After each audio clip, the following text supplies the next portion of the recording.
Hi, my name is Candice Brown. And my name is Yanika Payamps. And we're from Long Island Girl Talk. And today we're interviewing Vera Moore from Vera Moore Cosmetics.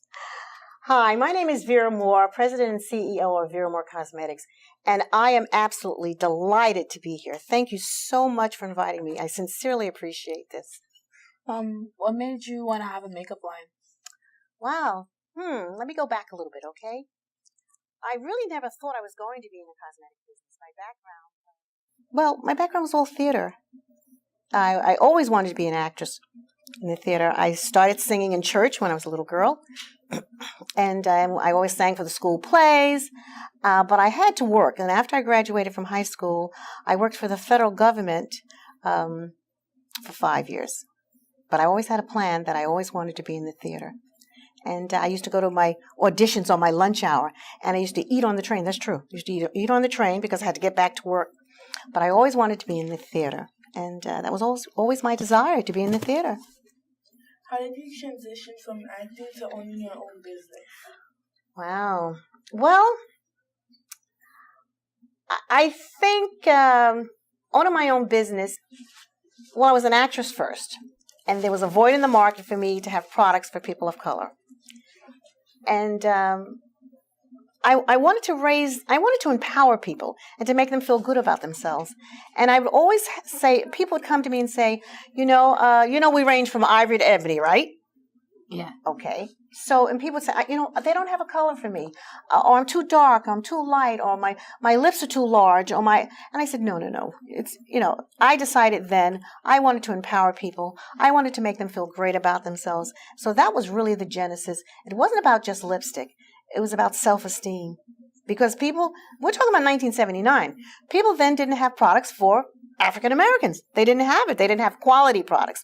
So that was the reason that I decided to go into it and do it. There was a reason. How does it feel to have your own makeup store in Green Acres Mall? Green Acres Mall? Yeah. Well, that's a while back. It was exhilarating to be the first Black in the history of Green Acres Mall on Long Island. And I'll tell you something, it wasn't easy. It was extremely difficult, but nothing worthwhile is easy, right? True. That's right. So it took me 3 years to get into the mall. Yeah. That's determination. Yeah, yes, perseverance, determination, and you have to be passionate. Entrepreneurship is not like a coal. You can't catch it. Yeah, true. So I was determined to do it, and I made up my mind. And, I'm not suggesting you do this now, but I mortgaged my home to get into Green Acres Mall. As I said, it took me 3 years. I was promised the first floor, and this is where the determination comes in, and the perseverance. But they put me on the second floor in the food court. Lipstick and French fries, that's not a good match, is it? Is that a good marriage? Not really. No, it isn't, but people do go to the food court. I know, but they promised me the first floor. But I took it. I didn't turn it down. Mm-hmm. Even after waiting 3 years, I would have gone on the roof to break the color barrier.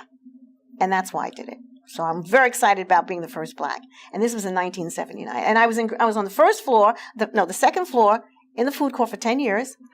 And then I went downstairs on the first floor, and I was down there for 15 years. I was in Green Acres Mall for 25 years. Yeah. Great, right? Opening up doors, leveling the playing field. That's what I wanted to do. And that's empowerment. That's what true beauty is. Yeah. Where exactly besides Green Acres Mall can you buy your cosmetics? Okay, well, after being in Green Acres Mall for 25 years, then I had an opportunity to do some licensings in Queens Center Mall, Albee Square Mall, Manhattan Mall. And then after that, we were very, very fortunate. We went into Duane Reade. You've heard of Duane Reade? Yeah. In the Walgreens stores? Mm-hmm. Duane Reade has a new initiative. What they do now, they have certain of their stores, select stores, where they have a section within the stores. It's called Look Boutique. It's very, very upscale. So we are in the Look Boutique in Manhattan. We're in 30 stores in New York. And then when Walgreens acquired Duane Reade, we went national. So we're in about 54 stores nationally, Hawaii, Puerto Rico, Chicago, Miami, etc. So you can buy it in the store, or we're also online, VeraMooreCosmetics.com. So if you can't get to the store, you can find me. You can find me online. Oh, that's goals. Yeah. Oh, that's goals. Yeah, that's great? That's goals. Yeah, that's good. That's excellent. Yeah, that's more than good. Yeah, that's goals.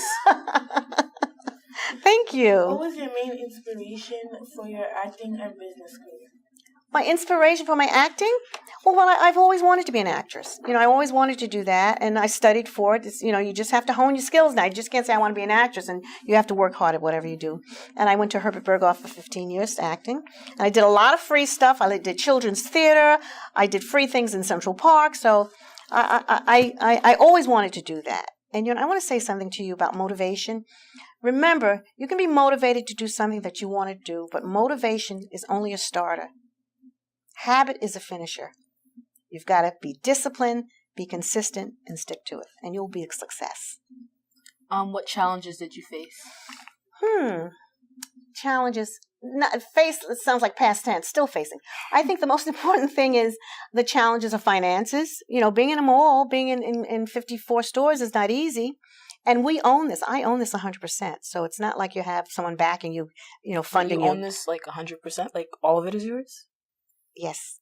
The company I own Vera Moore Cosmetics 100%. Yes, 100%? I do. Wow. Isn't that wonderful? That is wonderful because like most people who do like all these endorsements with other people, they don't get anything. Well, they get something, but like they'll get like 30% of like their own thing, or like they won't get as much as like anyone else. Well, that's partnership, But and I'm not against partnership because partnership, joint ventures are good, But the company I sell to Walgreens, I sell to Wayne Reed, but Vera Moore Cosmetics, it's owned by Vera Moore Cosmetics, by me. Are you like in like the mid price or like in the more expensive? Vera Moore, that's a great question. And guess what? We are an affordable, luxurious brand. So do you wear your own makeup? Absolutely. First of all, it's about integrity. I would not promote something or sell something or stand by something or put my name on something if I didn't believe in it. Yes, I wear my own makeup. My husband is an esthetician. That's a skincare specialist. My daughter, Consuela, is an esthetician, and we really work really hard. We're giving you a quality product. We're very innovative as to what we do. Yes, I wear it. Do you like it? Yes. Thank you. Thank you very much. And it's affordable. Yay! Yay! Yes. Because like sometimes you got to break the bank. No, don't have to break the bank. Nope, don't have to break the bank. But you know what we advocate in makeup? We always advocate skincare is the foundation. Makeup is an accessory. You know how before they say, oh, just girl, buy that makeup, put that on, cover up that spot? We don't do that. We say if you have a problem, if you need a cleaning, a regimen, cleaning your skin, exfoliating, sloughing off the dead cells, we advocate cleaning the skin. I think that's what sets us apart from other companies. Yeah, to take care of that face. Because listen, 90 degrees outside, you might not want any makeup on, right? You might just want a little lip gloss, but we want flawless skin. So it's very, very important to take care of your skin, just like we take care of our nails, take care of our hair, we take care of our face. Is your makeup just targeted for like African Americans and people of color, or is it targeted for like anyone who wants to buy makeup? When I first started, my makeup was specifically for the Black woman. Now let me tell you why. Anytime you're going into business, you've got to find a void. A void meaning, what do people want? You ask your consumer, what is it that you need? And the focus was on the Black woman because there was no quality product for the Black woman. So it didn't make any sense for you to make something for someone else and you go to the department store and they got 25 lines out there. So I went for the void. But fast forward, our product has evolved and we do makeup for every ethnicity, for all cultures, from white to Black. We have a full range of products from ivory to ebony.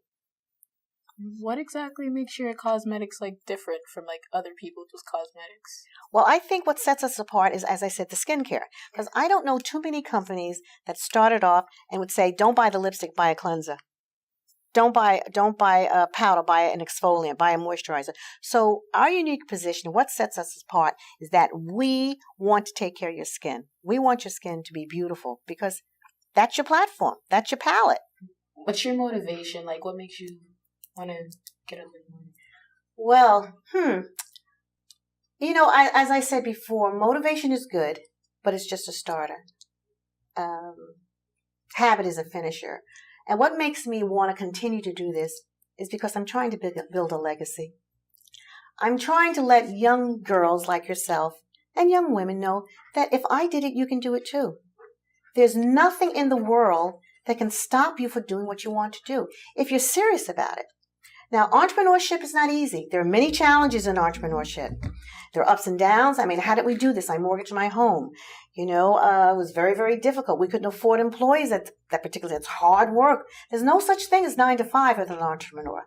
So if you want to work 9 to 5, there's nothing wrong with having a job, because sometimes I say, my God, wish I had a paycheck Friday. But it never stopped me from wanting to own and control and to leave something and to show people that you can do this. Ladies, you can be anything that you want to be. Just stay the course. But you have to be serious about it. You have to make up your mind. You have to have the will that you want to do. It's not about charisma. It's not about being smiling. And, it's about, do I really want to do this? It has to be in the threads of your heart. And you have to have faith. Personally, I had faith. My faith in God helped me get through this, because it was very difficult. Do you think it was easy being the first Black in the history of Green Acres Mall? Absolutely not. Going on the second floor in the food court, staying up there for 10 years? No. Do you think it was first being the first Black on another world of a family? No, it wasn't that easy. But you keep your eyes on the prize, you stay focused, and you make up your mind. Nothing's going to deter you. And here I am, voila. What do you have for people who have lack of motivation? Like, people who are just like, they still want to do it, but like their motivation is just completely gone. As far as being an entrepreneur? No, in terms of like anything. Oh, anything. Well, I try to talk to people about self-esteem and to make them feel good about themselves, because there's probably something lacking in themselves, to look in the mirror and wake up in the morning with affirmations. I mean, you're alive. You look, you have the facility of your limbs, the activities of your limbs. There's always something to be thankful for when you think about it. You want to be motivated, go to the hospital and see people in a wheelchair. Go and see young kids that have cancer. There's so many things. You can be thankful for no matter what situation you are. There's always something to be grateful for, And then you have a mindset, your change of heart. You say, it always looks greener on the other side, but it's not always, right? This wasn't an easy task for me. It's not easy now being in Dwayne Reed and Walgreens, but I love it. And you know anything that's easy anyway. There's nothing's easy. Like, nothing worthwhile is easy. Like, even sometimes when you get up in the morning, you're tired. That's hard. That's hard. Get up. Get that's up. Hard. But you got to get up, right? You got to get up. But, it's really hard.